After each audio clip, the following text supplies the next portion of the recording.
কৰা দিনটোৰে পৰাই চাকৰিৰ স্থায়িত্ব সম্পৰ্কে যাতে নিশ্চিত হ'ব পাৰে তেনে পদ্ধতিৰে সৈতে আগবাঢ়িবৰ কাৰণে চৰকাৰক আহ্বান জনাইছোঁ।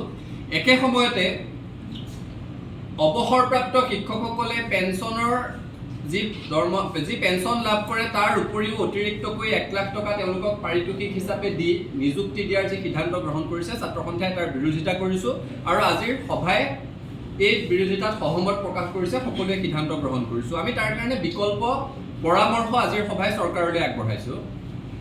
চৰকাৰৰ ফালৰ পৰা এটাই যুক্তি দিয়া হৈছে যে অভিজ্ঞতা সম্পন্ন শিক্ষক নহ'লে নতুন মহাবিদ্যালয় নচলে। সেই কথাটো কোনেও নস্যাৎ কৰা নাই, অভিজ্ঞতাক কোনেও নুই কৰা নাই। কিন্তু আজিৰ সভাই স্পষ্টভাৱে কৈছোঁ যে অভিজ্ঞতাক ব্যৱহাৰ কৰিবৰ কাৰণে নতুনকৈ সৃষ্টি হোৱা পদৰ 50% পদেই অৱসৰপ্ৰাপ্ত শিক্ষকক গতাই দিয়াটো কোনো কাৰণত যুক্তিসংগত হ'ব নোৱাৰে। সেইকাৰণে আজি কেইবাটাও বিকল্প পৰামৰ্শ চৰকাৰলৈ আগবঢ়াবলৈ সিদ্ধান্ত গ্ৰহণ কৰা হৈছে। আমি কৈছোঁ অভিজ্ঞতা সম্পন্ন শিক্ষকৰ প্ৰয়োজন আছে। তাৰ কাৰণে আদৰ্শ মহাবিদ্যালয়সমূহৰ প্ৰতিটো বিভাগত একোটাকৈ সহযোগী অধ্যাপকৰ পদ সৃষ্টি কৰক। কাৰণ সহযোগী অধ্যাপক হিচাপে নিযুক্তি লাভ কৰিবলৈ এগৰাকী সহকাৰী অধ্যাপকে ন্যূনতম 8 বছৰ, 10 বছৰ, 12 বছৰ পৰ্যন্ত শিক্ষকতা কৰিব লগা হয়। গতিকে 8 বছৰ, 10 বছৰ শিক্ষকতা কৰা এজন শিক্ষকৰ অভিজ্ঞতাৰ কোনো অভাৱ নাথাকে। সেয়েহে অভিজ্ঞতাই যদি এটা তেওঁলোকৰ কাৰণে মূল লক্ষ্য হয় তেতিয়াহ'লে প্ৰতিটো বিভাগত একোটাকৈ সহযোগী অধ্যাপকৰ পদ সৃষ্টি কৰিবলৈ আজিৰ সভাই আহ্বান জনাইছোঁ। অৱসৰপ্ৰাপ্ত কোনোবা শিক্ষকৰ যদি সেৱা খুব অপৰিহাৰ্য বুলি তেওঁলোকে ধাৰণা কৰে তেতিয়াহ'লে মেণ্টৰ হিচাপে বা ভিজিটিং ফেকাল্টি হিচাপে তেনে অৱসৰপ্ৰাপ্ত শিক্ষকক তাত নিয়োগ কৰিবৰ কাৰণে সভাই পৰামৰ্শ আগবঢ়াইছে। কিন্তু সেইদৰে নিয়োগ কৰিবলৈ যাওঁতে নতুনকৈ সৃষ্টি হোৱা সহকাৰী অধ্যাপকৰ পদ কৰ্তন কৰিব নোৱাৰিব। মিলিত হোৱা 9টাকৈ শিক্ষক সংগঠন, য'ত গুৱাহাটী বিশ্ববিদ্যালয় শিক্ষক সংস্থা আৰু মহাবিদ্যালয় অসম কলেজ শিক্ষক সংস্থাৰ প্ৰতিনিধিও ইয়াত উপস্থিত আছিল।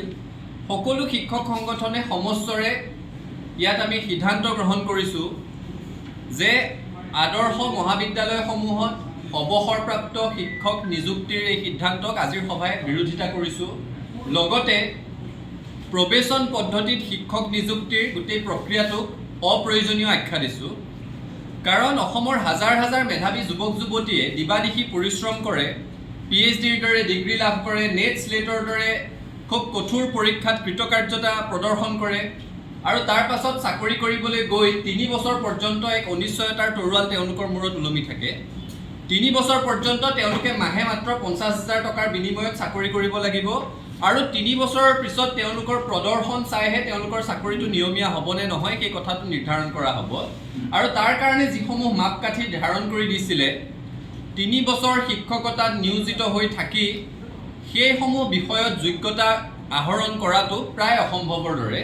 শিক্ষক সন্মিলন আমি একেলগে এখন বিশেষ সভাত মিলিত হওঁ আৰু সভাৰ মূল বিষয় আছিল অসম চৰকাৰে শেহতীয়াকৈ চৰকাৰী আদৰ্শ মহাবিদ্যালয়সমূহত 50% শিক্ষকৰ পদ অৱসৰপ্ৰাপ্ত শিক্ষকক নিযুক্তি দিব বিচাৰিছে আৰু বাকী 50% পদত নতুন চাম ছাত্ৰ ছাত্ৰীক 3 বছৰ পৰ্যন্ত অনিশ্চয়তাৰ মাজত মাত্ৰ 50,000 টকা মাহিলী দৰমহাত চাকৰি কৰিবলৈ বাধ্য কৰাব বিচাৰিছে। এই বিষয়টোক লৈ অসমৰ হাজাৰ হাজাৰ উচ্চ শিক্ষিত মেধাৱী নিবনুৱা যুৱক যুৱতীৰ মাজত সংশয়ৰ সৃষ্টি হৈছে, হতাশাৰ সৃষ্টি হৈছে আৰু ছাত্ৰ সন্থাই এই নীতি জাৰি কৰাৰ দিনৰে পৰাই আমি তাৰ বিৰোধিতা কৰি আহিছোঁ। ইতিমধ্যে আমি সদৌ অসম ছাত্ৰ সন্থাৰ তৰফৰ পৰা অসম চৰকাৰৰ মুখ্যমন্ত্ৰীলৈ এই বিষয়ে পত্ৰ প্ৰেৰণ কৰিছোঁ। কিন্তু চৰকাৰে ইখনৰ পিছত সিখন আদৰ্শ মহাবিদ্যালয়ত অৱসৰপ্ৰাপ্ত শিক্ষকক নিযুক্তি দিবৰ কাৰণে বিজ্ঞাপন প্ৰকাশ কৰি থকা পৰিলক্ষিত হৈছে। আৰু প্ৰথমতে কেৱল আদৰ্শ মহাবিদ্যালয়ৰ ক্ষেত্ৰতে এই নিয়মটো তেওঁলোকে ধৰি ৰাখিছিল যদিও শেহতীয়াকৈ আমি দেখিছোঁ নলবাৰীৰ MNC বালিকা মহাবিদ্যালয়ৰ বিজ্ঞান শাখাৰ কাৰণে প্ৰতিটো বিভাগত 2টাকৈ পদ তেওঁলোকে সৃষ্টি কৰিছে আৰু 2টা পদেই অৱসৰপ্ৰাপ্ত শিক্ষকক যাৰ বয়স 60 বছৰৰ ঊৰ্ধত আৰু 65 বছৰৰ কম তেনে লোকক এই পদসমূহ দিবলৈ বিচাৰিছে, যিটো হাজাৰ হাজাৰ উচ্চ শিক্ষিত মেধাৱী যুৱক যুৱতীৰ মূৰত এক ৰাম টাঙোন সোধোৱাৰ দৰে হৈছে। যিকোনো খবৰৰ বাবে যোগাযোগ কৰক 7099017330 লগতে 7099017110 নম্বৰত।